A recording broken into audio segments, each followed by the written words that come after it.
허락하신 하나님의 말씀은 사도행전 3장 1절로 10절까지의 말씀입니다. 제9시 기도 시간에 베드로와 요한이 성전에 올라갈새 나면서 못 걷게 된 이를 사람들이 메어오니 이는 성전에 들어가는 사람들에게 구걸하기 위하여 날마다 미문이라는 성전문에 두는 자라.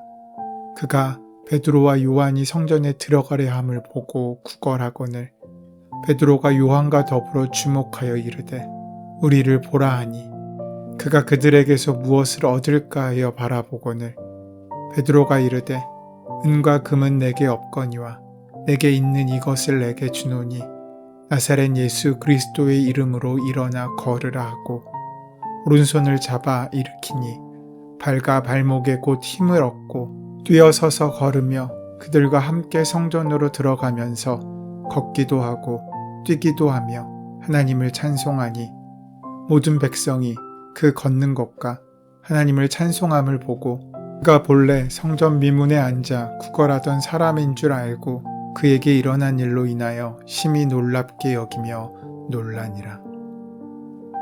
예수님께서는 부활하신 후 40일 동안 제자들에게 보이시며 하나님 나라의 일을 말씀하셨습니다. 하나님 나라의 일에는 사도들에게 사명을 주신 것과 앞으로 일어날 성령님의 역사에 대한 예고가 있었습니다. 예수님께서 승천하시기 전 제자들에게 하나님 나라의 일을 위하여 두 가지 위임 명령을 하십니다. 하나는 마태복음 28장 18절에서 20절의 말씀입니다. 그 내용은 모든 민족을 제자로 삼는 것이고 성부 성자 성령의 이름으로 세례를 베푸는 것이고 주님의 말씀을 가르쳐 지키게 하는 것입니다. 또 다른 위임 명령은 사도행전 1장 8절 말씀입니다. 오직 성령이 너희에게 임하시면 너희가 권능을 받고 예루살렘과 온 유대와 사마리아와 땅끝까지 이르러 내 증인이 되리라 하시니라.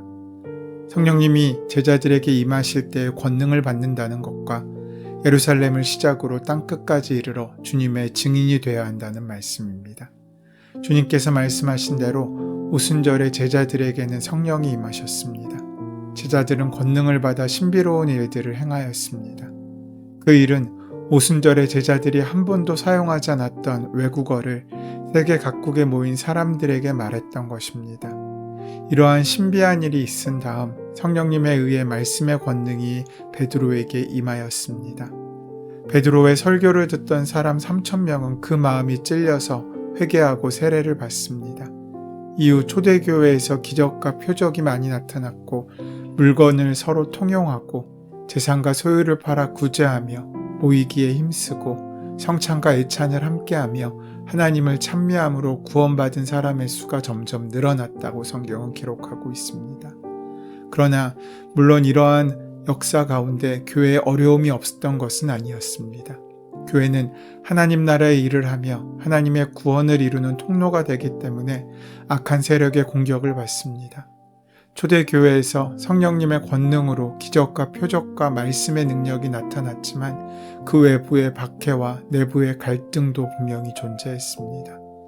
오늘 본문인 사도행전 3장은 초대교회의 성령님이 임하심으로 사도들이 권능을 받고 기적과 표적을 행하며 말씀의 열매를 맺으며 부흥하는 가운데 나면서 걷지 못하던 장애인이 걷게 되는 기적의 사건이 등장하고 있습니다.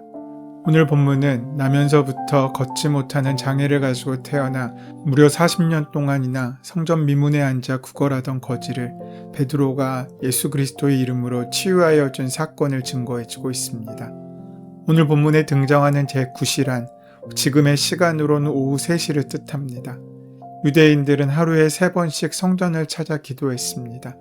그러니까 지금의 기도 시간은 그날의 마지막 기도 시간이라고 할 수 있습니다. 그때 눈에 들어온 모습이 있었습니다. 성전으로 들어가는 미문 앞에서 베드로와 요한은 날 때부터 걷지 못했던 거린을 보게 됩니다. 그가 그날 성전 미문 앞에 앉아 있을 수 있었던 까닭은 날마다 그를 그곳에 구걸할 수 있도록 누군가가 늘 그를 메어다가 그곳에 두었기 때문입니다. 사도행전 4장 22절은 그 걷지 못하는 거린의 나이가 40여 세였다고 전해주고 있습니다. 무려 40여 동안이나 아름다운 성전 미문 앞에서 날이면 날마다 구걸하였지만 그는 여전히 거지였습니다. 40년 성전에 있었지만 그에게는 어떠한 변화도 없었던 것입니다. 그는 성전에 들어가려는 베드로와 요한을 보자 늘 누구에게나 하던 대로 그에게 손을 내밀어 구걸을 시작합니다. 큰 기대도 없이 단지 습관대로 말입니다. 오늘 본문 3절은 이렇게 증거합니다. 그가 베드로와 요한이 성전에 들어가려 함을 보고 구걸하거늘. 그는 성전으로 들어가려는 베드로와 요한을 그 두 눈으로 보았습니다. 특별히 그들을 기다린 것이 아니라 스쳐 지나가는 많은 사람들에게 그랬던 것처럼 습관적으로 보았고 습관적으로 구걸한 것입니다. 그런데 본문 4절은 이렇게 말씀하고 있습니다. 베드로가 요한으로 더불어 주목하여 이르되 우리를 보라 하니. 자신에게 구걸하는 거지를 발견한 베드로는 그 거지를 주목해 보았습니다. 그러고는 그 거지를 향해 우리를 보라라고 말했습니다. 분명 3절은 거지가 베드로를 보고 구걸하였음을 일러주고 있습니다. 그럼에도 불구하고 베드로는 4절에서 거지에게 우리를 보라고 요청하고 있습니다. 이미 자신을 보고 있는 그 거린에게 말입니다. 그리고 5절은 이렇게 계속됩니다. 그가 저희에게 무엇을 얻을까 하여 바라보거늘. 베드로를 보고 있던 거린은 우리를 보라는 베드로의 요청에 따라 베드로를 바라보았습니다. 그렇다면 이 말의 정확한 의미가 무엇입니까? 우리 성경에는 같은 단어를 사용하고 있지만 본문에는 4가지 다른 단어의 보다라는 동사가 등장합니다. 거지가 베드로를 본 것이 첫 번째이고 베드로가 거지를 주목하여 본 것이 두 번째이며 베드로가 거지에게 우리를 보라 한 것이 세 번째이며 거린이 베드로를 바라본 것이 네 번째입니다. 우리말로는 이 4단어의 차이가 거의 구별되지 않지만 그리스어 원문은 4번 모두 각각 다른 동사로 기록되어 있습니다. 첫 번째로 성전 미문 앞에 앉아있던 그가 베드로와 요한을 볼 때의 동사는 에이도입니다. 이것은 그저 보는 것을 의미합니다. 하늘을 본다든지 풍경을 본다든지 하는 것처럼 그저 눈에 어리는 잔상들, 이미지들을 이야기하고 있는 것입니다. 그냥 보이는 것을 보는 것입니다. 성전으로 들어가고 있는 베드로와 요한의 미문 앞에 나타나자 걷지 못하던 그 거리는 그냥 그들을 보았습니다. 그들이 누구인지 어떤 사람인지 알아야 할 이유가 전혀 없습니다. 그저 자기 앞을 지나가는 사람만 보이면 그가 누구이든 상관없이 손을 내밀어 구걸하는 것이 거린의 일상이었기 때문입니다. 두 번째로 베드로가 자기에게 구걸하는 거린을 볼 때 아테니조란 동사를 사용합니다. 우리 성경에는 이 단어가 주목하다로 번역되어 있지만 저 정확한 의미는 응시하다입니다. 거지는 베드로를 아무 생각 없이 그저 습관적으로 바라보았을 뿐이지만 베드로는 거지를 그냥 쳐다보지 않았습니다.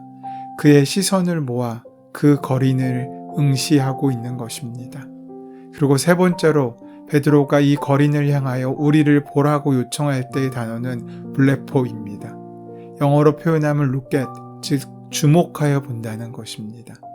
아무런 생각도 없이 베드로를 건성으로 보고 구걸하는 거린에게 베드로는 자신을 주목하여 볼 것을 요구하고 있는 것입니다. 도대체 무엇을 주목하라는 것입니까? 지금 거린을 응시하고 있는 베드로 자기 자신의 시선을 주목하여 바라보라는 요청이었습니다. 그리고 네 번째로 베드로의 요청에 의해 이 거린이 베드로를 바라보았다라는 동사로 사용된 단어는 에페코라는 단어입니다. 이 말은 굳게 잡는다, 매달린다, 고수하다라는 의미를 갖고 있습니다. 말하자면 베드로의 요청을 받은 거린은 건성으로 베드로를 쳐다보았던 자세를 가다듬어 자신의 온 시선을 집중하여 베드로의 시선에 그 초점을 맞추고 있다는 말입니다. 이 장면을 생각해 보십시오. 성전 미문 앞에 도와줄 사람을 찾아 두리번거리며 구걸하고 있던 거린을 응시하는 베드로는 자신에게 그 시선을 주목하도록 요청합니다. 그리고 베드로는 그렇게 거지와 눈이 마주치게 되었을 때 이렇게 말합니다. 은과금은 내게 없거니와 내게 있는 것으로 내게 주노니 곧 나사렛 예수의 이름으로 걸으라. 그리고 여전히 그 거린의 눈을 응시하며 그에게 손을 내밉니다. 그러자 거린 역시 베드로의 눈을 뚫어지게 바라보면서 베드로가 내민 손을 붙잡고 마침내 일어섭니다. 예수 그리스도의 이름으로 치유의 역사가 일어난 것입니다. 이러한 기적이 일어난 순서를 생각해 보십시오. 베드로가 거린에게 나사렛 예수 그리스도의 이름으로 걸으라고 명령하기 전에, 베드로가 거린의 손을 잡아 일으키기 전에 베드로와 거린의 시선이 먼저 부딪혔다는 것을 오늘 본문은 강조하고 있습니다. 거린은 이미 알려진 바대로 날 때부터 걸을 수 없었던 볼품없는 인간이었습니다. 베드로라고 해서 특출한 사람은 아니었습니다. 그는 갈릴리 어부 출신의 가진 것이라고는 힘밖에 없었던 어찌 보면 무식하고 별 볼 일 없는 사람이었습니다.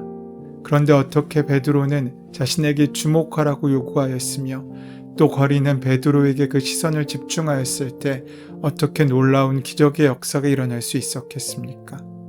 베드로가 거린을 향해 주목하라고 할 때 그것은 자기 자신의 능력이나 자기 자신을 바라보라고 이야기한 것은 아니었습니다.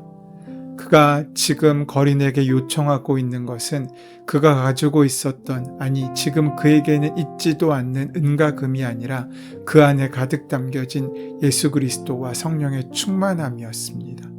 만약 거지가 베드로의 용모만 바라보고 베드로의 모습만 바라보고 있었다면 그에게 기적은 일어날 수 없었을 것입니다. 하지만 그가 바라본 것은 지금 볼품없는 베드로라는 그릇 안에 가득 채워진 성령의 충만함이었습니다. 그렇게 성령의 충만함이 온전히 만나질 때 이 거린은 40년 동안 걷지 못했던 자신의 한계를 벗어나 일어나 걸을 수 있는 존재로 바뀌게 되었다는 것입니다. 성령의 충만함이 그로 하여금 기적의 주인공이 될 수 있게 만들어준 것입니다. 우리가 믿음으로 구해야 할 것이 있다면 무엇입니까? 그것은 우리가 원하는 것을 얻는 것이 아니라 성령의 충만함을 입는 것입니다. 성령의 충만함이 무엇입니까? 내가 원하는 것들이 이루어지는 것이 아니라 하나님께서 원하심으로 우리 안이 가득 채워지는 것입니다. 그때서야 우리는 비로소 하나님의 은혜 가운데 회복되며 하나님의 사명을 감당하는 복된 존재가 될 수 있습니다. 만약에 내 안에 세상의 욕심으로 가득 채워져 있다면 성령께서 거하시고 싶으셔도 충만하게 임하시고 싶으셔도 우리 안에 임하실 수 없습니다. 성령의 충만한 삶을 위해 우리는 성령께서 임하실 공간을 만들어야 합니다. 그것이 회개이며 그것이 돌이킴이며 그것이 세례일 것입니다. 베드로는 오순절 성령의 체험 이후 자기 자신의 주장이나 계획이 사라졌습니다. 오직 예수님께서 인도하시는 대로 살기 시작했습니다. 그 이전에는 항상 무엇을 할까, 무엇을 먹을까, 어디로 갈까 라는 생각에 사로잡혀 살았을 것입니다. 사실 우리도 다 그렇게 살지 않습니까? 그랬던 사람이었습니다. 그러나 성령께서 온전히 그에게 임하시고 충만하게 임재하시자 그 다음부터 나의 계획과 모든 판단과 고집은 다 사라지고 오직 내 안에 오신 예수님께서 무엇을 하기를 원하실까 그것밖에 다른 생각이 없었습니다. 베드로는 이제부터 무엇을 할까 하고 고민하지 않았습니다. 오직 주님은 이제 무엇을 하시기를 원하시나, 어떻게 나를 주님께 맡길 수 있나 이것만 생각했습니다. 성령 충만한 베드로의 눈에는 항상 예수님이 크게 보였습니다. 성령 충만이란 항상 내게 있는 예수 그리스도가 세상의 어떤 것보다 크게 보여지는 것입니다. 어떤 문제보다 예수님이 더 크게 여겨지는 것입니다. 문제는 콩알만큼이나 작게 보이는 것입니다. 베드로뿐입니까? 예수 그리스도가 우리 안에 계시고 우리도 예수님의 이름의 권세를 알지만 문제는 예수님의 능력을 인식하는 차이가 크다는 것입니다. 우리는 삶의 위기가 올 때 그 문제가 가장 커 보입니다. 그 말은 예수님이 문제보다 작게 여겨진다는 것입니다. 실직의 어려움과 예수님, 병원에서 포기한 중병과 예수님, 우리에게 어느 것이 더 커 보입니까? 우리가 무슨 일을 하기에 앞서서 먼저 성령의 충만함을 구하는 것은 우리와 함께 하시는 예수님의 능력이 심히 크게 여겨져 어떤 문제나 어려움도 아무것도 아닌 것처럼 보이는 내적 증거가 생기기를 기다리는 것입니다. 이것이 사도행전 1장 4절에 예루살렘을 떠나지 말고 내게서 들은 바 아버지께서 약속하신 것을 기다리라는 말씀대로 사는 것입니다. 여러분, 지금 하나님께 우리의 시선을 온전히 맞추십시오. 우리 삶에 기적이 일어날 것입니다. 주님께만 만족하고 주님께만 우리의 시선을 바라봄을 고정하십시오. 여러분의 삶에 아름다운 인생이 시작될 것입니다. 그 은혜로 살아가는 복된 하루가 되시기를 소원하고 축원합니다. 은혜의 주님, 하나님의 은혜에 감사하는 마음으로 구원을 베푸신 하나님의 도구가 되게 하여 주시옵소서. 누군가의 손을 붙잡고 일으킬 수 있는 은혜의 사람이 될 수 있도록 인도하여 주시옵소서. 예수님의 이름으로 기도드립니다. 아멘. 이제 오늘 이 아침 우리에게 허락하신 본문의 말씀이 오늘 나에게 주시는 말씀으로 만나지기 위하여 본문의 말씀을 함께 묵상하시고 기도하는 시간 가지도록 하겠습니다. 함께 기도합니다.